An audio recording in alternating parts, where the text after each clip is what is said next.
வழக்கமா பையன் வீட்டுக்காரங்க தான் பொண்ணு வீட்டுக்கு போய் பார்ப்பாங்க. ஆனா பொண்ணு பையன் வீட்டுக்கு போய் பார்க்கறதுங்கிறது இது உங்களுக்கு விசித்திரமா படலையா? ஆமா சார், என் வீடு கொஞ்சம் தூரத்துல இருக்கு. உங்களுக்கு எதுக்கு வீண் சிரமம் தான். ஆனா எங்ககிட்ட ஒரு பெரிய வீடு இருக்கு சார். அது ஒரு சின்ன லிட்டிகேஷன்ல இருக்கு. அது மட்டும் இல்லைன்னு வச்சுக்கோங்களேன், நம்ம எல்லாம் அங்கேயே மீட் பண்ணிருக்கலாம்.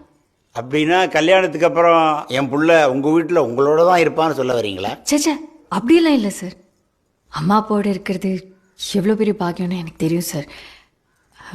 நான் அது டிஸ்டர்ப் பண்ண மாட்டேன் சார். ஏமா, மற்ற விஷயங்கள்லாம் பேசுறதுக்கு வீட்டில் பெரியவங்க யாரும் வரலையா?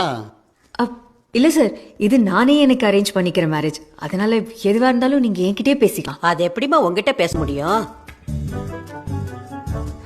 மேடம், மேரேஜ் செலவு நம்ம பாதி பாதி பார்த்துக்கலாம். ரிசப்ஷன் செலவு நான் ஃபுல்லாகவே பார்த்துக்கிறேன். அப்புறம் ஒரு 50 சவரன் இருக்கு, சேர்த்து வச்சிருக்கேன். நாங்க ஒரு 75 சவரனாவது எதிர்பார்த்தோம். நீ என்னம்மா இவ்ளோ கம்மியா சொல்லிட்டு இருக்க? ஓ,